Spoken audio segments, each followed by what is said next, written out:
They say money changes people. But what if the people were already monsters, and the money just turned on the light? The night I scratched that ticket and saw the numbers match, I didn't scream. I didn't cry. I just stared, because I knew exactly what I had to do. If Chris found out, he'd drain me dry and toss me aside like he always threatened. I was his puppet, his housemaid, his punching bag in a three-piece suit. But now I had a golden secret tucked in my purse, and I planned to cash it in without him ever seeing it coming. I'm Jane. I'm 29 years old. And up until 3 months ago, I thought my life was basically over. Not in a dramatic teenage angst kind of way. I mean the slow, soul-crushing kind, where each day blends into the next, and you forget what it's like to laugh without looking over your shoulder first. I was married to Chris for 5 years.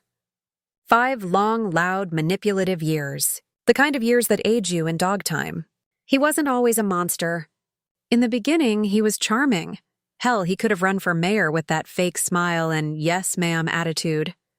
He knew how to play people, and he played me like a damn fiddle. By the time I realized I'd married a narcissistic control freak, he had already isolated me from most of my friends, made me quit my job so I could relax, and somehow convinced me that every fight was my fault, even the ones where he threw plates across the kitchen and stormed out at 3 a.m. But I stayed. I always stayed. Because that's what I was taught. You fix it. You don't walk away. You pray and wait and hope the good days come back. And then one Thursday afternoon, I walked into the 7-Eleven near our house to grab a Diet Coke and escape his yelling for just 5 damn minutes. That's when everything changed. I didn't go in with some grand plan. I just wanted air conditioning in 5 minutes without hearing. You're lucky I put up with you. While I was at the register, the guy behind the counter, George, mid-40s, bald spot and all, asked if I wanted to add a scratch-off. Sure, I said, half laughing. Why not? Maybe I'll get lucky. I scratched it in the car. Engine still running, soda in my lap. And then I stopped breathing. The numbers matched. They freaking matched. I stared at the ticket for what felt like a full minute, my hands shaking like I'd just been tased. I checked the back. Reread the rules. Pulled out my phone and Googled the payout. $25 million, 25 million. At first, I thought it had to be a joke. A misprint, a fake. I marched right back into the store, handed it to George and said, "Is this real?" He blinked, scanned it, then looked up at me like I'd just handed him the Holy Grail. "Ma'am," he said, his voice weirdly gentle. "You need to sign this.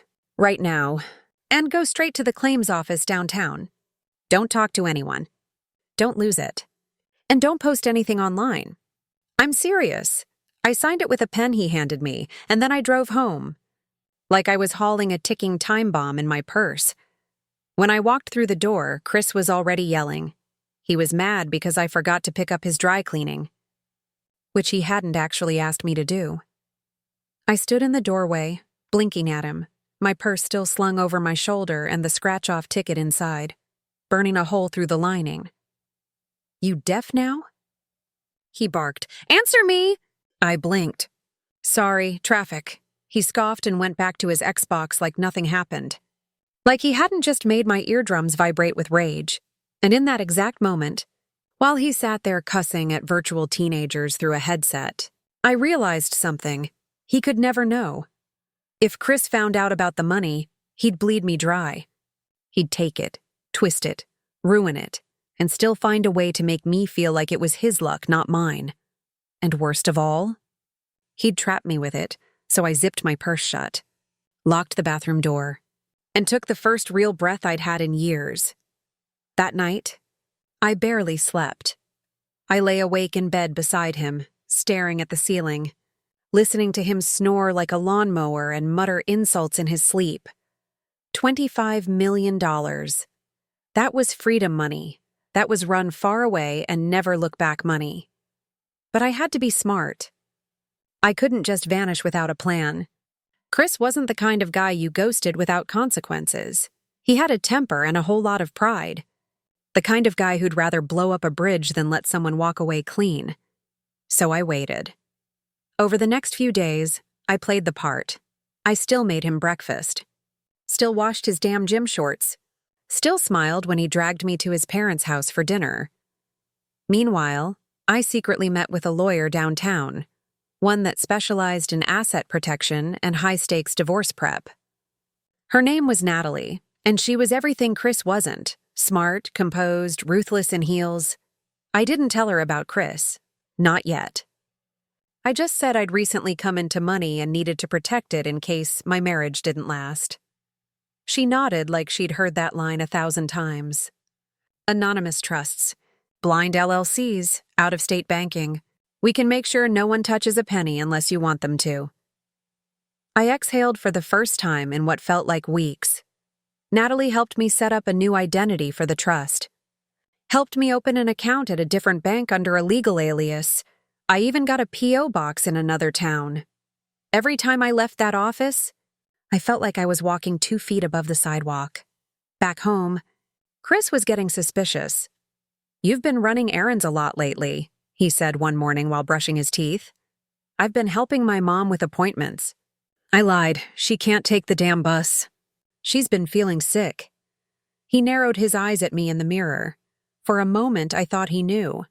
But then he shrugged and said, "Whatever. Just don't forget to wash the truck this weekend. I don't want it looking like crap at the guy's night."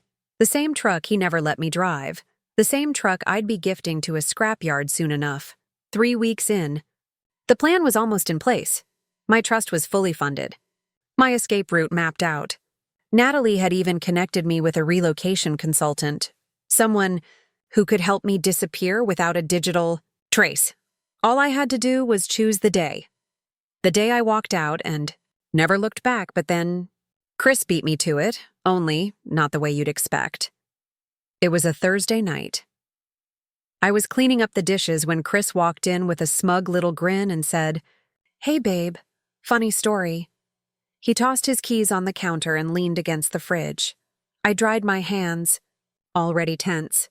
"What? So, I ran into Brittany today," I blinked. "Brittany? My ex. From college. You remember her."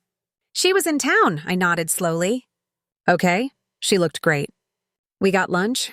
"Just caught up." I felt my stomach turn. Chris smirked. "She told me she never got over me." I crossed my arms.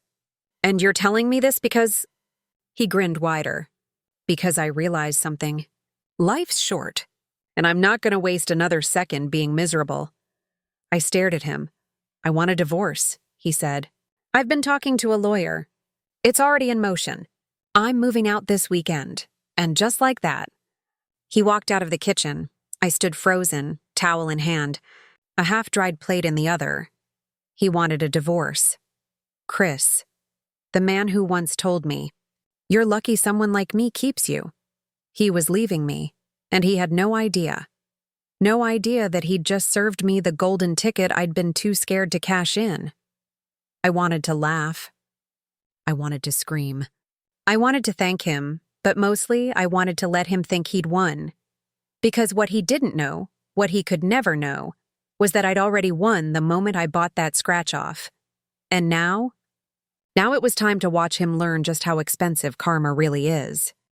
I'm not sure what was more satisfying, winning $25 million, or watching Chris walk out the door thinking he'd won. He thought he was delivering the final blow.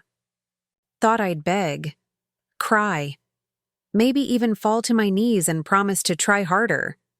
But I didn't say a word, because the moment he packed his Xbox and those dumb protein shakers into the back seat of his truck, he unknowingly did me the biggest favor of his life.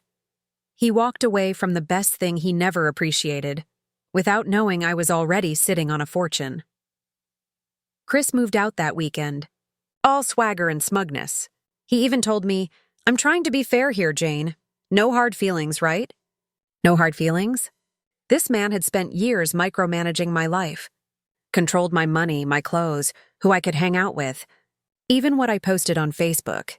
And now, because some high school Barbie lookalike fluttered her lashes and called him handsome, he wanted a fresh start?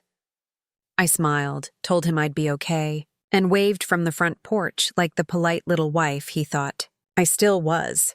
He didn't know I'd already met with a lawyer. He didn't know the money was protected in a trust he couldn't touch, and he sure as hell didn't know he was walking away from the biggest payout of his life. On Monday morning, I met Natalie, my attorney, downtown at her office. She slid me a folder across the desk. "We're ready to file your counter response." "Let's do it," I said. "He wants a divorce," she said, flipping open the paperwork. "He's gonna get one. But not on his terms." She'd filed a request for full financial disclosure. She included the trust, but under a legal entity with zero direct ties to my name, so if anyone searched for it, they'd find a shell company and nothing more. It was genius. Invisible money, legally protected. The only way anyone could touch it is if I gave them permission, and I wasn't giving Chris a damn thing. At the first mediation, he walked in wearing cologne like he was going to brunch. "Jane," he said with a smirk, like we were meeting for coffee. "Didn't think you'd show." I looked him straight in the eye. "Didn't think you'd still be pretending you're a decent human being." He chuckled and sat down, then started laying out his demands like he was ordering off a takeout menu. "I just want what's fair," he told the mediator. "The truck's mine. The investment account, we both contributed, so that's 50-50. The furniture? I'm good with whatever, and I want her to waive spousal support so we can keep this clean. Clean." He said it like he hadn't just cheated and blindsided me. I said nothing. Natalie did the talking. "We agree to waive spousal support," she said smoothly. "And she's happy to walk away from the investment account. In return, Mr. Thompson will sign a waiver relinquishing any and all claims to future assets or earnings." Chris looked confused. "Wait, what future earnings?" Natalie smiled sweetly. "Just a formality," he shrugged. "Fine. I don't want anything from her anyway." He signed the papers, right there, on the spot, like an idiot. 2 weeks later, we filed the full disclosure packet. It included a record of my lottery win, the trust, and the $25 million minus a few investments I'd already made under the LLC. When Chris received it, he lost his mind. He showed up at my apartment pounding on the door. "You lying little! Open this door!" I didn't. I called Natalie. She advised filing for a restraining order, which we did that afternoon. It wasn't hard to get. I had voicemails, text threats, and proof he was harassing me over money he technically had no legal claim to anymore. Chris had walked away thinking he was leaving me broke and bitter. Instead, I was legally untouchable and rich. He'd messed around and divorced a millionaire. And I had let him. But of course, he didn't go away quietly. No. Chris was the type to torch a field because he didn't get the biggest slice of pie. He started spreading rumors, telling mutual friends I'd cheated, that I used him to fund my lifestyle, and that I hid money from the marriage. One of his friends, Jeremy, who I actually liked, texted me one night, "Is it true you won the lottery and didn't tell Chris?" I replied, "Is it true Chris cheated on me with 3 different women and never paid a bill on time in his life?" Jeremy didn't text back. Then came Brittany. Yes, that Brittany. The ex from college he ran back to like a dog sniffing an old bone. She showed up at my job. At first, I didn't recognize her. She looked tired, worn down. Not in a physical way. Her makeup was flawless. But in that hollow-eyed way women look when they realize they've been sold a fantasy that came with fleas. "Can I talk to you?" she asked, clutching her Starbucks. I stepped outside. "You've got 2 minutes." "I didn't know," she said. "About the cheating? About how he treated you? I really thought he changed." "Brittany," I said, "I don't care." She blinked. "You don't?" "No, because Chris is your problem now. I hope he eats you alive slower than he ate me. But make no mistake, he will eat you alive."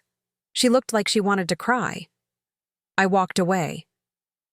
Meanwhile, Natalie had filed for dismissal of Chris's motion to reopen the settlement. Why? Because he'd signed a voluntary waiver after being given a chance to review the terms with his own counsel. He hadn't read the fine print. He'd tried to be slick. But he wasn't slicker than the legal system, and I'd let him do it all. On his own ego. That was the most beautiful part of all. I didn't trick him. I didn't steal from him. I let him walk off the cliff himself.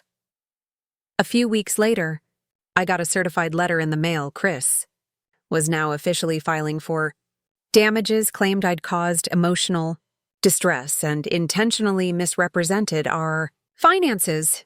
Natalie laughed out loud when she read it. "He's grasping," she said. "He's broke, bitter, and embarrassed. Don't worry, we're going to destroy him in court." And we did. We showed the judge his signed waiver, showed the trust documentation, played the voicemails where he called me a cold-hearted bitch and said he was going to make sure I pay for this. The judge didn't just dismiss the case. She fined him for wasting the court's time. By the end of it, Chris was left with a restraining order, court fees, and the keys to a truck he couldn't even afford to keep gas in. Me? I bought myself a house in Colorado, not a mansion. Not some flashy influencer villa. Just a cozy mountain home with a wraparound porch, a fireplace, and a view that didn't include my past. I started freelance work again, writing, consulting, whatever I felt like doing that day. And every time I opened my laptop and saw my bank balance, I smiled because money didn't fix me. But it freed me. Sometimes, I get emails from people who still talk to Chris. They tell me he's struggling. He drinks too much. Got fired from his job? Brittany finally left. He's living with his brother now, sleeping on a futon. Do I feel bad? Not really. I feel nothing. And that's the biggest win of all. But there's one last part to this story. One last twist I didn't expect. Because 6 months after the final court date, I got another letter in the mail. This time, not from Chris. Not from Brittany, from his mom. It was handwritten, a little shaky. Inside was a single sentence. "I'm sorry for everything. You didn't deserve any of it. I hope you're happy." I read it twice, and I cried. Because Chris's mom had always been kind to me. Quiet, reserved, never interfering. But also never speaking up. That letter, that was her way of saying, "I saw what he did. And I wish I'd said something sooner." Sometimes the revenge isn't about burning bridges. It's about walking so far away from the flames, they can't touch you anymore. And every time someone says, "I heard what happened between you and your ex," I just smile and say, "Yeah, he divorced me. Biggest mistake of his life." You know how some people don't learn until they're flat on their face? Chris was worse than that. He could hit rock bottom, dig a hole through it, and still think he was standing on a throne. After our case was dismissed, he went quiet for a while. I thought maybe, just maybe, it was over. Spoiler. It wasn't. See, narcissists don't heal. They plot, and Chris? He was the kind of man who couldn't stand the idea that he lost to the woman he used to call dead weight. So I knew the silence wouldn't last forever. What I didn't expect was how far he'd go to crawl back into my life. It started with the podcast interview. A friend of mine, Leah, runs this self-help podcast for women who've survived toxic relationships. She asked if I'd be open to sharing my story. I hesitated at first. I didn't want to be that woman who got rich and dumped her loser husband, but she promised we'd keep names anonymous. So I did it. We talked about manipulation, isolation, gaslighting, and how hard it is to leave when the abuse doesn't show up in bruises. And, yeah, I mentioned the lottery, briefly, just as a turning point in my life. No dollar amount, no personal details.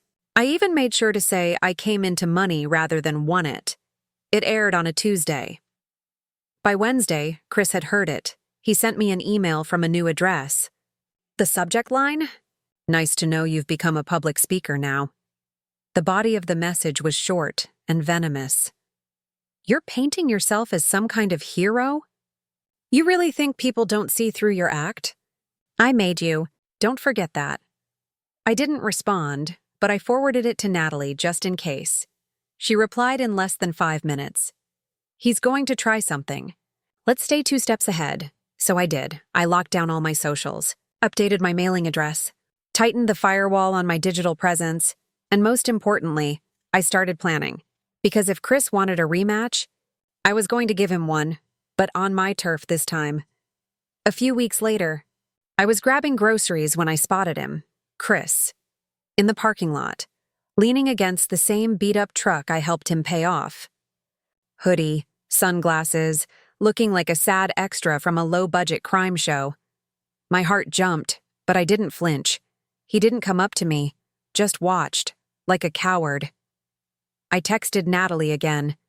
He's stalking. I'll file the paperwork tomorrow. We'll add it to the restraining order. Don't engage, I nodded to myself, threw the groceries in the car, drove off, and by the time I got home, I knew exactly what I needed to do. Chris's Achilles heel was always the same. Image. He didn't care about truth. He cared about being perceived as successful. That's why he dressed like a finance bro and exaggerated everything. His income, his gym stats, his Tinder bio. So I knew if I wanted to shake him, really break him, I had to hit his ego. Publicly, strategically, and guess what? That podcast? It blew up. Within a month, Leah's listener count tripled. She asked me back for a second episode. I agreed, but this time, I had a different idea. I want to do it anonymously again, I told her. But I want to talk about how abusers react when they lose control. The smear campaigns, the stalking, the manipulation after the breakup. She lit up. Yes, that's a huge topic. Let's do it. So we recorded it, and I didn't hold back. I didn't name him. But I painted the picture vividly, the jealousy, the accusations, the silent treatments, the manipulation masked as protection, the threats wrapped in fake apologies. I didn't say Chris's name, but he knew, and he couldn't stand it.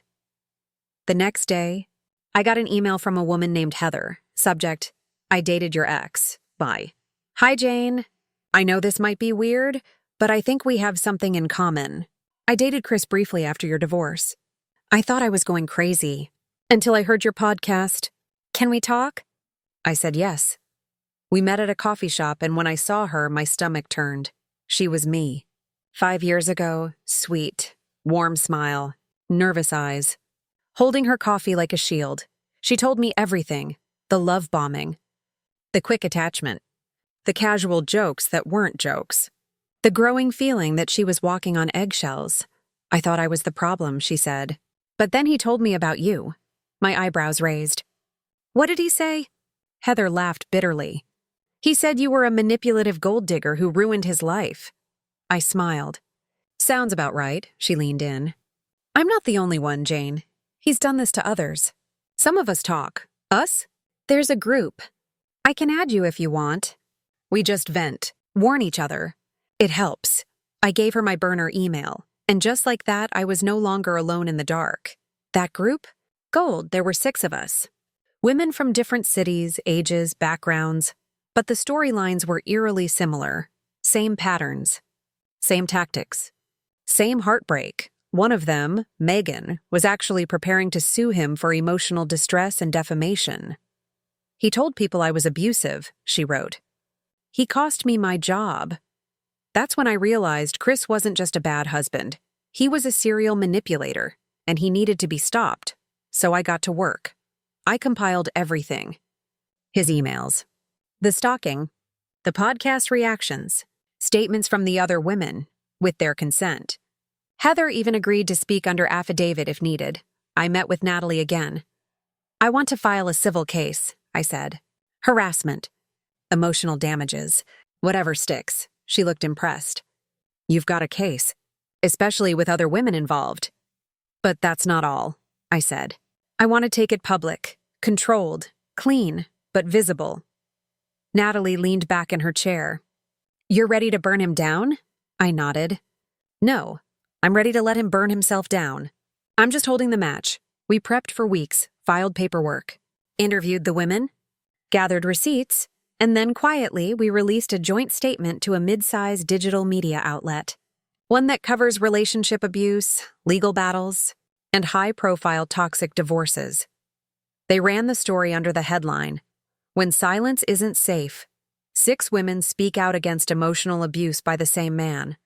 No names. No identifying details, just stories, patterns, timelines. But everyone who knew Chris? They knew, and within hours his world began to shake. I got a message from Jeremy, his old friend. Dude. What is this article?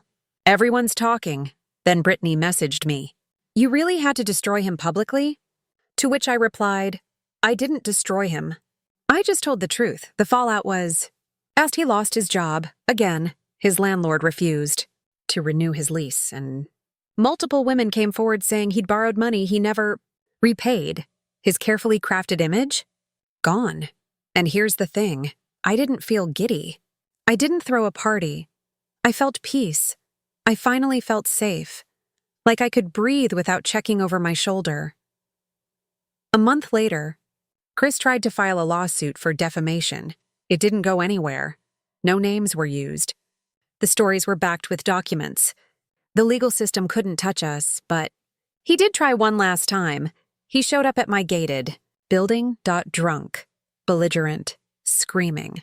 My name from outside, I called the police. He was arrested for violating the restraining order. And that was the last time I ever saw him. Today, I live in peace. I sit on my porch in Colorado sipping coffee, watching deer wander past the trees. I mentor women now. Help them file paperwork. Help them leave, because leaving isn't easy. Revenge isn't easy either. But neither is living in silence. And if I had to do it all over again, I wouldn't change a single move. They say closure is overrated. I used to believe that. I used to think that if I never got an apology, never got an explanation, never saw my abuser feel what he made me feel, then healing couldn't really happen. But I was wrong. Sometimes, the best kind of closure is simply moving on so completely that their name stops meaning anything. And that's exactly what happened with Chris. It's been 14 months since the final restraining order, 12 months since his last failed lawsuit, 9 months since I relocated to Colorado, permanently, and about 2 months since I truly stopped dreaming about him entirely. In those dreams, he'd show up, always angry, always blaming, sometimes even crying. He'd say things like, "You left me with nothing," or "You ruined me." At first, I'd wake up rattled, shaky, triggered. Now? I wake up and shrug it off like a distant memory of a storm that passed a long time ago. I don't hate Chris anymore, but I don't forgive him either. I've just moved beyond him, and that's the one thing. His ego could never survive. My life now is slow in the best possible way. I wake up to sunlight filtering in through floor-to-ceiling windows. I make my coffee the way I like it. Not the way Chris demanded it. No protein powder. No exact milk temperature. Just regular coffee with oat milk and cinnamon. Sometimes I write in the mornings. Sometimes I don't. I've published 2 essays in women's magazines about trauma, identity, and the power of leaving before you're given permission. One of them went viral. I didn't even know until my inbox flooded with messages from women saying, "This felt like it was about me." That meant more than the lottery ever could. Speaking of the money, it's still there. I don't flaunt it. I don't even talk about it unless I have to. People love you until they realize you're richer than them, and then suddenly you're suspicious. Instead, I let the trust do the talking. It funds quiet miracles, rent for women starting over, college apps for teen girls aging out of foster care, grocery gift cards for single moms who need to survive another month. No fanfare, no strings, no press, just dignity. And that's exactly what Chris tried to take from me. So I give it back to others, one quiet act at a time. One day in late fall, I was at the community co-op, picking up vegetables when I heard someone call my name. Not Jane Hart, but my old name, the one I had before the divorce. Jane Thompson? My stomach did a weird flip. I turned, and there she was, Angela, Chris's older sister. Back in the day, we were close. Well, as close as you can be to someone when you're married to their brother. She was always caught in the middle, trying not to take sides but clearly seeing what was going on. I hadn't seen her in over 2 years. She smiled. "I thought that was you." I offered a cautious nod. "Hey," she looked better, softer, less strained. "Mind if I say something real quick?" I hesitated, then nodded. "Sure." Angela took a breath. "I just wanted to say I'm sorry. For not stepping in. For not speaking up." I raised an eyebrow. "You knew?" She looked away, ashamed. "We all did. We just thought he'd grow out of it." "He never did. I didn't say anything," she added. "He's living with my parents now, jobless, bitter, still blaming you for everything."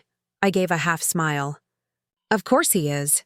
Angela looked down at her cart. "You didn't deserve it. Any of it." And then she looked back up and added, "I heard about what you're doing for other women. It's amazing."